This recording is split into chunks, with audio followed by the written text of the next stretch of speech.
फिलहाल बाजार पे नजर डालते हैं, बाजार पे किस तरीके से संकेत आ रहे हैं, सारी चीजें समझते हैं एक्सपर्ट से। सबसे पहले सुहास सर के पास जा रहा हूँ। सुहास सर, 19,431 के आसपास दिख रहा है मुझे इस समय निफ्टी। क्या लगता है जो वर्स इज ओवर नाउ, हम रिकवरी की तरफ चल रही है ऊपर की तरफ और अच्छी तेजी देखने को मिल सकती है, या एक ये माइनर वो है डेड कैट बाउंस जैसी कोई चीज है जिस पे बहुत ज्यादा भरोसा नहीं करना चाहिए? यस सर, आपने जो एक वर्ड यूज किया डेड कैट बाउंस, सही वही वर्ड है। बट कैट 100 पॉइंट तो उछलनी चाहिए ना। निफ्टी 100 पॉइंट ऊपर नीचे होने के लिए भी स्ट्रगल कर रहा है। इतना म्यूटेड मार्केट है, इंट्राडे के लिए कोई जूशी नहीं है, और जो पोजिशनल ट्रेडर है उनको भी इतना बड़ा मूवमेंट मिल नहीं रहा है। अगर मैं देखूं तो मुझे अभी जो दिख रहा है 19,500 के ऊपर मुझे स्ट्रॉन्ग ग्रीन कैंडल चाहिए। पिछले 7-8 दिन से क्या हो रहा है, इनडिसिसिव चीजें मिल रही है, ऊपर नीचे विद 100 पॉइंट मूविंग रेंज। तो क्लियर कोई मार्केट का डायरेक्शन मिल नहीं रहा, म्यूटेड मार्केट है। एक ऐसा मार्केट जहां सिर्फ हैंगर है, जिसके ऊपर कपड़े नहीं लटक रहे, सिर्फ हैंगर है, इनडिसिसिव मूव है। तो there is no clear cut direction in the market. मुझे 19,500 के ऊपर अच्छा ग्रीन कैंडल चाहिए, जो मैंने लास्ट वीक में ही बताया था, विच स्टिल मिसिंग 19,500।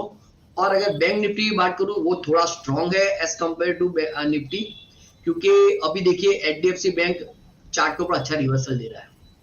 तो बैंक निफ्टी अच्छा काम कर सकता है बूस्टर के लिए, निफ्टी को ऊपर ले जाने के लिए, क्योंकि 40% contribution is from bank HDFC bank only now. तो सोचिए एचडीएफसी बैंक वीकली के ऊपर रिवर्सल दे रहा है, तो आई एम ऑप्टिमिस्टिक कि या इस वीक में मुझे 19,500 के ऊपर अच्छा क्लोजिंग मिल जाए तो मार्केट ऊपर की ओर डायरेक्शन ले। और अगर हम ऐसा सोचे कि डेड कैट बाउंस है, तो I am not looking dead, क्योंकि बाउंस भी इतना जोरों से नहीं है ना, आप जोरों डाउन जोरों से है। तो 19,500 में रडार के ऊपर है सर। तो कुछ खास कॉन्फिडेंस नहीं है, रेंज ही है, बस रेंज के ऊपरी लेवल्स पे है ऐसा लग रहा है। स्वास्थ्य जिस तरीके से बता रहे हैं, राकेश जी का व्यू ले लेते हैं एक बार कि राकेश सर किन फैक्टर्स पे नजर है और कहाँ से। राकेश सर, और आपसे साथ ही साथ ये भी जानना चाहूंगा कि किन चीजों पे, किन खबरों पे नजर है, किन जगहों पे नजर है जहां से आपको लगता है कि कोई ऐसे अगर पॉजिटिव खबर आती है तो बाजार ऊपर की तरफ चल सकता है, या नेगेटिव खबर आती है तो हम और बड़ी कमजोरी देख सकते हैं? जी अलग देखिए, जहाँ तक बात करें मार्केट की, तो देखिए मार्केट में अगर हम देखें तो जुलाई के महीने तक काफ़ी अच्छा हमने रनअप देखा, और अगस्त के महीने में जैसे कि हमने शुरू में ही कहा था कि कंसोलिडेशन फेज में मार्केट रहेगा कहीं ना कहीं, तो लगभग वही कंसोलिडेशन फेज रहा है। बट हाँ, नेक्स्ट सीरीज जो है सितंबर सीरीज, हमें लगता है कि डेफिनेटली एक नया लाइफ टाइम हाई लेके आएगी मार्केट के लिए, निफ्टी के लिए, बैंक निफ्टी के लिए। So I am very bullish on the market, Nifty, Bank Nifty, mid cap small cap आप देख ही रहे हैं कि काफ़ी अच्छी तरीके से बहुत आउट परफॉर्म कर रहे हैं मार्केट को। और जैसा कि हमने देखा कि जब 28 मार्च के बाद निफ्टी बैंक निफ्टी में देखें तो अगर अभी तक लगभग निफ्टी ने करीब करीब 15% के आसपास का रिटर्न दिया है, बैंक निफ्टी ने करीब करीब 13% के आसपास का रिटर्न दिया है। लेकिन अगर आप इन कंपेरिजन देखें तो mid cap Nifty mid cap index जो है उसने करीब करीब 32% के आसपास रिटर्न दे दिया है, और स्मॉल कैप इंडेक्स है उसने करीब करीब 39% के आसपास रिटर्न दे दिया है। तो ओवरऑल देखें तो मिड कैप स्मॉल कैप में बहुत ज़बरदस्त तेजी है। और ये तेजी के देखिए कुछ कारण है, अगर आप अलग जी मेरे को 5 मिनट दें तो मैं थोड़ा सा कुछ कहना चाहूँगा, थोड़ा सा कुछ मैंने कुछ डाटा पॉइंट्स इकट्ठे किए हैं तो उनको मैं थोड़ा सा शेयर करना चाहूँगा दर्शकों के साथ। जी जरूर। तो अलग जी देखिए, एक था, मैं आपको थोड़ा सा बैकग्राउंड में ले जाना चाहूँगा। 2003-2008 ये एक पीरियड था जहाँ पे कि इंडिया में बहुत ही स्ट्रॉन्ग कैपेक्स साइकिल हुआ था, और सेंसेक्स हमारा उस टाइम पे 3000 के लेवल से 20,000 लेवल चला गया था, और कैपिटल गुड्स इंडेक्स करीब करीब 23 टाइम्स इस 5 साल के पीरियड में, 4-5 साल के पीरियड में 23 टाइम्स हुआ था, और स्मॉल कैप इंडेक्स हमारा 16 गुना हो गया था। सो ये सब चीज़ें मैं आपको क्यों बता रहा हूँ कि उसके बाद 2008 के बाद कहीं ना कहीं एक स्लगिश फेस हुआ, एक म्यूटेड फेस रहा, जहाँ पे कि लार्ज कैपेक्स थोड़े से कम हुए, फाइनेंशियल क्राइसिस हुई, और वोलेटाइल फेस हमारा रहा। लेकिन पिछले 10 साल में अगर देखें तो इंडिया में बहुत सारी पॉलिसीज गवर्नमेंट ने लाई हैं, जिसमें GST, demonetisation, RERA, PLI scheme, make in India, आत्मनिर्भर भारत और बहुत सारी ऐसी स्कीम्स लाई हैं जहाँ से जो हमारी इकोनॉमी है वो फॉर्मलाइज हो रही है। अंडरलाइन जो गोल है गवर्नमेंट का कहीं ना कहीं मासिव डेवलपमेंट पे है फोकस पूरा, और इन पॉलिसी और स्कीम की वजह से कहीं ना कहीं जो इंडिया है एक अपीलिंग मैन्युफैक्चरिंग हब बनता जा रहा है। आपने पीछे भी न्यूज सुनी होगी, चाइना ने खुद इंडिया का एक फंड लॉन्च किया है। सो ये शो करता है कि कहीं ना कहीं कॉन्फिडेंस कि इंडिया में जो मैन्युफैक्चरिंग है वो आने वाले टाइम में बढ़ेगा। कोविड के बाद कहीं ना कहीं इंडिया भी एक प्रेफर्ड डेस्टिनेशन हो गया मैन्युफैक्चरिंग के लिए। तो अगेन ये जो कैपेक्स की आपका साइकिल है ये अर्निंग्स और ग्रोथ दोनों को ही ड्राइव करेगा। और गवर्नमेंट देखिए आप किस तरीके से गवर्नमेंट का पुश है कैपेक्स पर। अगर हम देखें कि गवर्नमेंट का जो कैपेक्स का जो प्लान था 2022-23 में वो 7.5 ट्रिलियन था, जो कि उसके मुकाबले 35% ज़्यादा था। और अगर हम इसको 2017 के बजट के मुकाबले बात करें तो ये 4 गुना हो चुका है। तो आप देखिए गवर्नमेंट का कैपेक्स पर कितना जबरदस्त फोकस है। और ये कैपेक्स की वजह से बहुत सारे कहीं ना कहीं जब हमें मासिव डेवलपमेंट की बात करते हैं तो कैपेक्स एक ऐसी चीज होती है जिसकी वजह से एक किक स्टार्ट हमें फ्यूचर ग्रोथ के लिए मिलता है। आप पीछे आपने देखा कि रेलवे स्टॉक्स हैं, रेलवे स्टॉक्स में काफी बड़ी तेजी हमें देखने को मिली। तो देखिए कहीं ना कहीं वहां पर भी बहुत जबरदस्त कैपेक्स देखने को मिल रहा है। अगर आप 2013-14 के बजट की बात करें तो वहां पे जो कैपिटल आउटले था कैपेक्स जो था रेलवे सेक्टर के लिए, आज की डेट में अगर देखें 2023-24 के बजट के लिए बात करें तो वो लगभग 9 गुना हो चुका है वो कैपेक्स। तो आप देखिए गवर्नमेंट का फोकस जो है वो कैपेक्स पर कितना जबरदस्त है। हमारे बैंक्स और कॉर्पोरेट की बैलेंस शीट कहीं ना कहीं स्ट्रांग हो रही है। इंफ्रा पे जो पोस्ट है, highways, railways, rural infra, defence, PLI scheme, China पास स्ट्रेटजी, इन सबसे हमारे कैपेक्स को साइकिल को बहुत बल मिल रहा है। आप पीछे देखेंगे पीएमआई हमारा एक इंडेक्स होता है जहाँ पे कि मैन्युफैक्चरिंग सर्विसेज और कंपोजिट पीएमआई होती है, वो अपने ऑल टाइम हाइस के आसपास है कंपोजिट पीएमआई आप देखिए।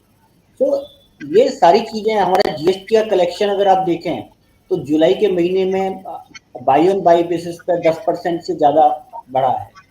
पावर की डिमांड हमारी टॉप पे है, क्रेडिट और डिपॉजिट ग्रोथ हमारी बढ़ रही है, इलेक्ट्रिसिटी जनरेशन हमारी पीक पे है।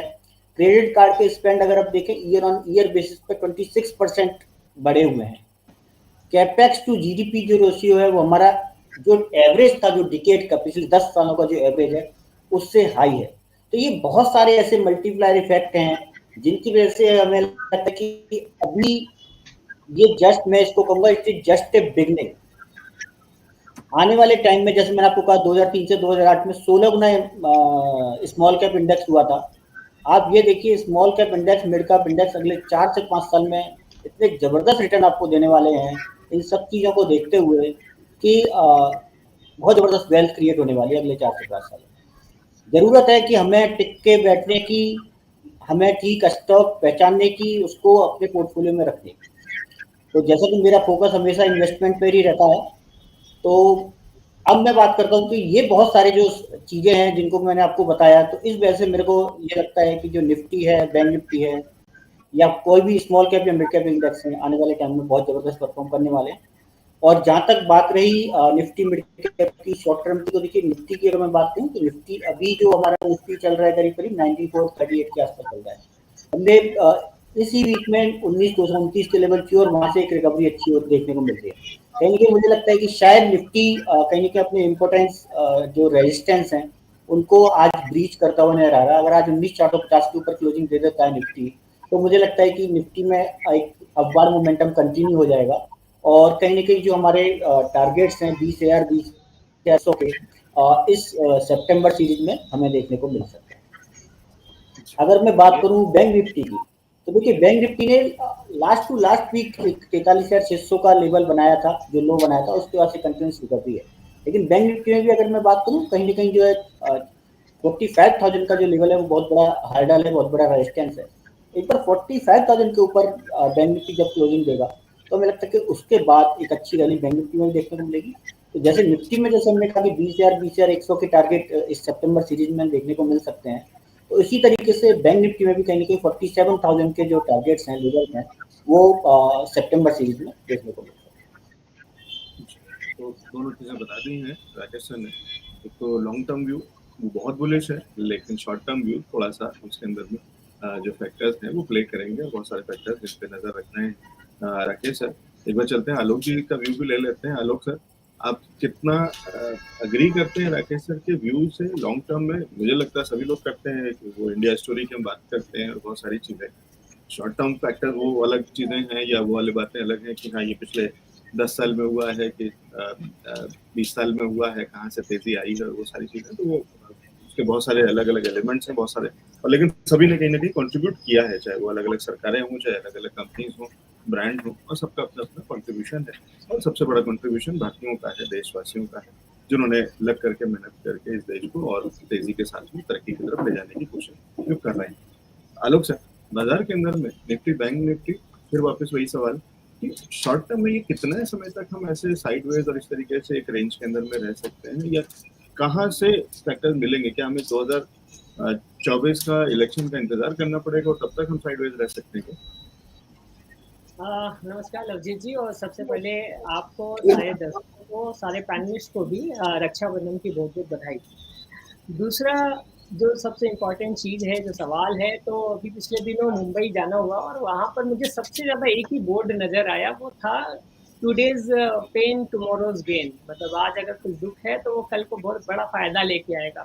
तो सिंघल सर ने जो कहा, मैं उस बात से पूरा एग्री करता हूँ कि इंडिया की जो ग्रोथ स्टोरी है वो अपने आप में एक अलग लेवल पे जा चुकी है। और सिंस हर बार मैं ट्राई करता हूँ कि कुछ ट्रेंडिंग स्टोरी के साथ अपने बातों को आपके सामने रख सकूँ, तो अभी ट्रेंडिंग में गदर 2 है, और गदर 2 अपने आप की इंडियन स्टोरी की तरह रहा है, एक अंडरडॉग रहा है जिसको लोग एक्सेप्ट करना छोड़ देते हैं कहीं ना कहीं कि एक ब्लॉकबस्टर हो सकते हैं। वैसी इंडिया की हालत है, ब्लॉकबस्टर इकोनॉमी है अपने आप में। और उसकी ब्लॉकबस्टर की हम बात करें तो आप फिगर भी देखिए, मैं सुहास जी की भी बात को भी यहाँ को रिलेट करना चाहूँगा कि हम 500-600 करोड़ का कलेक्शन चाह रहे हैं गदर में, वैसे ही हम 500-600 की निफ्टी चाह रहे हैं, 19,500 19,600 की निफ्टी।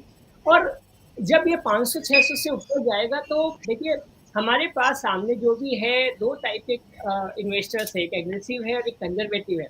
मैं गुड न्यूज़ के साथ बोलना चाहूँगा कि जो एग्रेसिव है उनके लिए कहीं ना कहीं निफ्टी ने एक सपोर्ट लिया है यहाँ पर 19,300 के लेवल पर। आपके शो पे ही लास्ट वीक बोला था कि एक बार एक पैनिक सेलिंग होगा और 19,300 के नीचे लेके जाया जाएगा निफ्टी को, जो कि हमने पिछले शुक्रवार को देख लिया है, वो वाला जो माहौल था। तो अभी फिलहाल में जैसा बन रहा है उसमें हम पॉजिटिव है। आज जिस हिसाब से 19,380, जी हाँ, 19,380 के ऊपर निफ्टी जिस तरीके से ट्रेड कर रहा है, ये पॉजिटिव साइन है फिलहाल में मार्केट के लिए। ये हुआ नंबर 1 निफ्टी के लिए। बैंक निफ्टी के लिए बात करूँ तो 44444, मतलब 44444, ये जो फिगर है बड़ा मैजिकल फिगर है। इसके ऊपर बैंक निफ्टी जब तक काम कर रही है तब तक घबराने की बात नहीं है। ये रहा मैसेज हमारे एग्रेसिव ट्रेडर के लिए जो मार्केट में एंटर कर सकते हैं कहीं ना कहीं। जो कंजर्वेटिव ट्रेडर है उनके लिए ये सलाह रहेगी कि आप अभी भी कहीं ना कहीं पोर्टफोलियो रिबैलेंसिंग करते रहिए। स्टॉक स्पेसिफिक मूवमेंट में हर बार बोलता आ रहा हूँ, और हमने पिछले हफ्ते भी देखे, मैं बाद में अपडेट दूंगा हमारे स्टॉक्स का। तो ऐसा नहीं स्टॉक स्पेसिफिक मूवमेंट्स नहीं आ रहे, स्टॉक स्पेसिफिक मूवमेंट्स हमें बाजार में देखने को मिल रहे लगातार। तो 19,500 या 19,550 के लेवल के ऊपर जाने सर एग्रेसिव, ये जो कंजर्वेटिव ट्रेडर है उनको एंटर करना चाहिए। और 45,000 के ऊपर जब बैंक निफ्टी निकल कर क्लोजिंग दे दे तो बैंक निफ्टी वाले एरिया में भी वो एंटर कर सकते हैं। As of now sector specific भी थोड़ा सा ऐड करना चाहूँगा। बैंक जो निफ्टी बैंकिंग सेक्टर है और आईटी सेक्टर पर थोड़ा बुलिश हूँ, तो ये दो फैक्टर कहीं ना कहीं रहेंगे जो निफ्टी को एक नए ऊंचाई पे ले जाने के लिए वापस से हेल्प करे। लास्ट बट नॉट लिस्ट, राखी पूर्णिमा बहुत अच्छा एक दिन होता है, एस्ट्रोलॉजिकल भी उसका इफेक्ट होता है, तो शायद इसके बाद अब दिन बदले। पूरा सावन मार्केट में कंसोलिडेट किया है, आनंद लिया है इस कंसोलिडेशन का। उम्मीद करता हूं कि आगे बढ़िया रहेगा। रहा 2024 के चुनाव को लेकर जो मन में शंका है कि कैसा रहेगा उस 2024 के चुनाव को, तो अभी भी कहूंगा कि वो 20,000 तक, दिवाली तक का एक फिगर जो है वो कहीं डिले हो सकता है, बट कॉशियस रहना पड़ेगा क्योंकि चुनाव एक छोटी मोटी घटना नहीं, एक बड़ी घटना है देश के लिए, इन्वेस्टर्स के लिए। आप इन सबको इग्नोर नहीं कर सकते। तो अभी भी स्टॉक स्पेसिफिक रहने का ही मौसम है। निफ्टी बैंक निफ्टी से ज्यादा आप अपने पर्सनल पोर्टफोलियो के स्टॉक्स के ऊपर फोकस करिए तो ज्यादा बेहतर है। तो अपने स्टॉक्स पे, अपने पोर्टफोलियो पे ध्यान रखें, क्योंकि बाजार हो सकता है कि थोड़ा साइडवेज और ज्यादा रहे, लेकिन स्टॉक्स में, पोर्टफोलियो में बहुत सारी चीजें आपको दिख रही होंगी और आपको पता होगा ग्रीन में है, रेड में है, किस तरीके का मोमेंटम है और वहाँ पे किस तरीके की शफलिंग की जरूरत है। अगर है तो एक्सपर्ट से पूछ सकते हैं। इसी काम के लिए ये शो है, पेज का बेहतरीन शो, जहाँ पे हम बात करते हैं कि किस तरीके से बाजार में आपको काम करना चाहिए। अर्निंग विद लर्निंग का प्लेटफॉर्म है, सीखिए भी, समझिए भी कि किस तरीके से, किस बेसिस पे एनालिस्ट बता रहे हैं, एक्सपर्ट बता रहे हैं, क्योंकि साथ साथ वो लॉजिक, उसका रैशनल भी देते हैं। तो ऐसा नहीं है कि कुछ भी चीज हवा में देते हैं, टिप्स का कोई बिजनेस यहाँ पे नहीं। चलिए, बहुत सारे और मेहमान और बहुत सारे और दर्शक जुड़ गए हैं, स्वागत है सभी दर्शकों का। और गुड मॉर्निंग, हाय हेलो भेजा है, रजनी मल्होत्रा जी हैं, वर्मा जी हैं और पाक पटेल जी हैं, हेमंत भंडारे जी हैं, किटी मल्होत्रा जी हैं। ये वो दर्शक हैं जिन्होंने कुछ सवाल या कुछ हाय हेलो गुड मॉर्निंग भेजा है। उन सभी का स्वागत है और बाकी दर्शकों का भी जो शो देख रहे हैं, एंजॉय कर रहे हैं। उम्मीद करता हूँ कि आपको अच्छा लग रहा होगा। जरूर बताइएगा और क्या चीजें करनी चाहिए और सवाल जरूर पूछिए, फीडबैक जरूर दीजिए। नहीं तो रक्षाबंधन का अच्छा दिन है, शुभकामनाएं तो दे ही सकते हैं, जो सवाल नहीं है। चलिए आगे चलते हैं, अगले सेगमेंट में बात करेंगे स्टॉक्स की, यानी उन स्टॉक्स की जो कि रडार पे हैं हमारे एक्सपर्ट्स के। तो वो लिस्ट नोट जरूर कर लीजिएगा, लेवल जरूर नोट कर लीजिएगा, स्ट्रेटेजी समझ लीजिएगा, क्यों, कौन सा स्टॉक और किस तरीके से दिया जा रहा है, क्या टाइम फ्रेम, सारी चीजों को बहुत ध्यान से सुनिएगा।